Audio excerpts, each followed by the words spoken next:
Hello and welcome back to episode 652 of the Journey Through Games, playing almost every Super Nintendo game released in Europe and the US, just missing out the sports games because I've not got any real interest in playing sports games, to be honest. Not most of them anyway. But today we are playing the last of the 4 Dragon Ball Z fighting games on the Super Nintendo, and this is Hyperdimension. So Dragon Ball Z Super Butoden 1, 2 and 3 were a little bit of a letdown. Number 1 is probably the one I would recommend just because it seems the most complete, and then 2 and 3 almost feel like just character pack expansions. Bit of a letdown, especially number 2 and 3. Number 3 doesn't even have a story mode, which is a bit of a shame. So hopefully Hyperdimension can pull it back and we can get a decent Dragon Ball Z fighting game. That looks like a good Goku. He looks like a badass, doesn't he? Wonder what he's looking at. Guess we're not going to find out. Dragon Ball Z Hyperdimension, so 1996. Super Butoden 3 came out in 1994, so hopefully this one had a bit of time put into it. Okay, so we're not seeing a story mode, which is a shame. What about the options? Control, demo, combat, projection.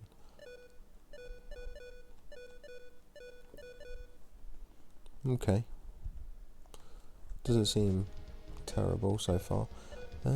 What's entrainment? Is that training? Okay, so we've got, oh wow, we've got the big man, Vegito. So, let's go. Oh wow, we've got a good selection of characters here. Gigaboo, Boo Boo. Let's do Vegito versus... Gohan's not in his Super Saiyan form. We've got Gotrunks. That's an interesting name for Gotenks. And then let's do Vegito versus... Frieza. What a classic matchup. Well, half classic. Goku and Vegeta. Goku in front of Frieza. Oh, he's going through all his transformations. That's pretty cool. Oh, right. Okay, we got... we could have gone with Goku and...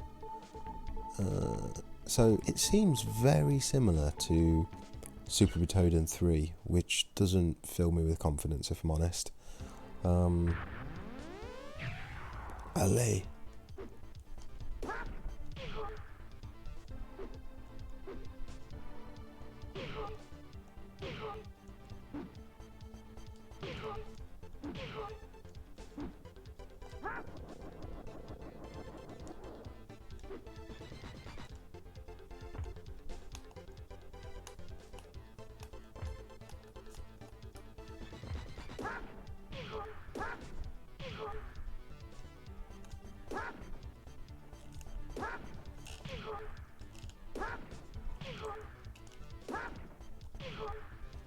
Yeah, it feels as though there's like a bit of a delay that they've not fixed.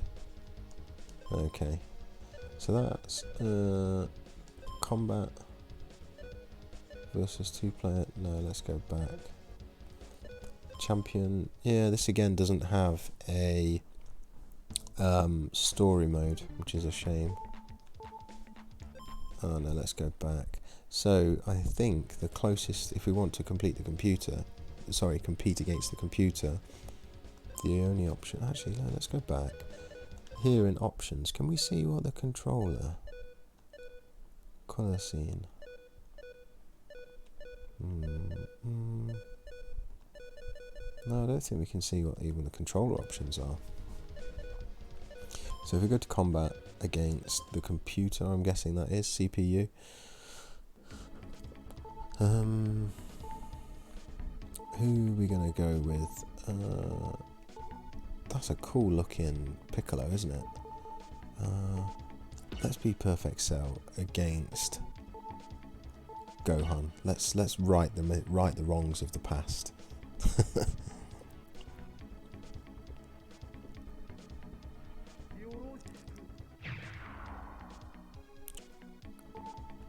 Gohan, okay.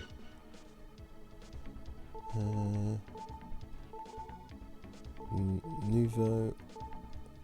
Oh, how difficult he is. Let's do that. Different music. Yeah, very similar to Super Butoden 3.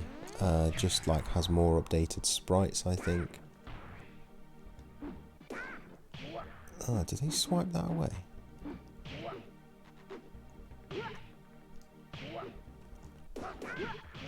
It's a very slow fighting game.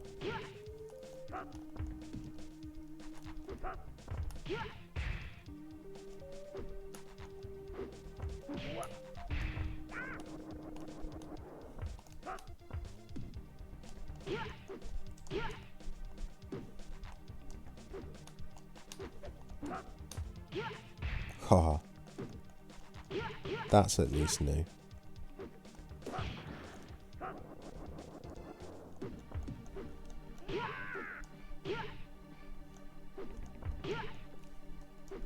You know what? I think I said this in one of the earlier videos, but oh, okay, I see. Like, it's taking off. You know, because Perfect Cell was charged up. It's not. It's taking off like from his power rather than from his health, which is pretty interesting.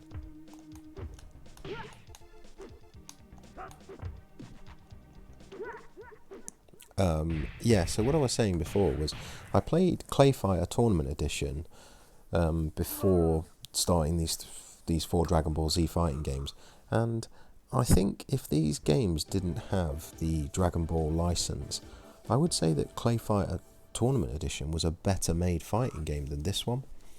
This is kind of it's not a great fighting game.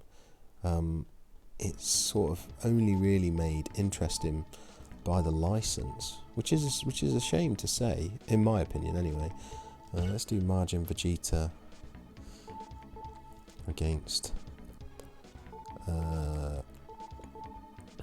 let's do Frieza. Yeah, it seemed, or maybe, I mean, obviously I don't have the manual to sort of see the controls and the buttons and stuff, so it feels quite limited in terms of the attacks, but that's probably likely on my part. I don't understand the controls well enough, but at the same time, it feels quite slow. Like it's quite a slow fighting game.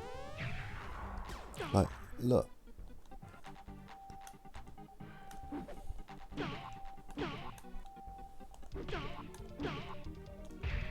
Oh, jeez. Screw you, Freeze.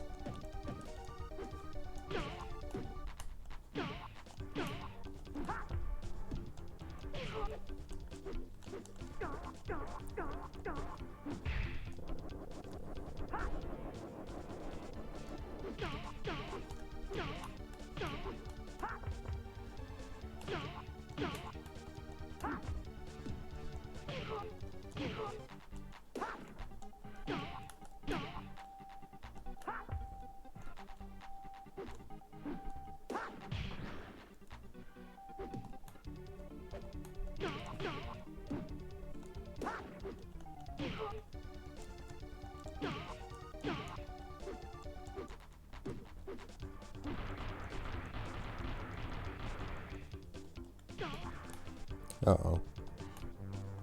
Uh-oh. So, yeah, obviously there's more attacks that you can do, more powerful things, but I just can't do them.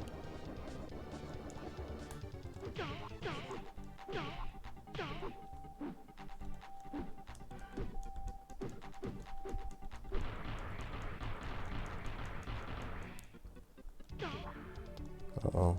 I lost on that, I don't quite know. Oh dear. Vegeta got owned. by Frieza, even with all the power of Super Saiyan and Majin Vegeta. He got owned. Yeah, again, so a bit of a disappointment, to be honest, Hyperdimension. It seems, again, an iteration on Super Butoden 3, whereas Super Butoden 2 and 3 seem more like expansions of Super Butoden 1. This, I would say, is like they've iterated on it. They've added in, from what I can see, a few new mechanics, and also new sprites, and they've changed the sort of way it works a bit. Like the flying mechanic is no longer present, but there's still quite a slow game, quite a slow fighting game.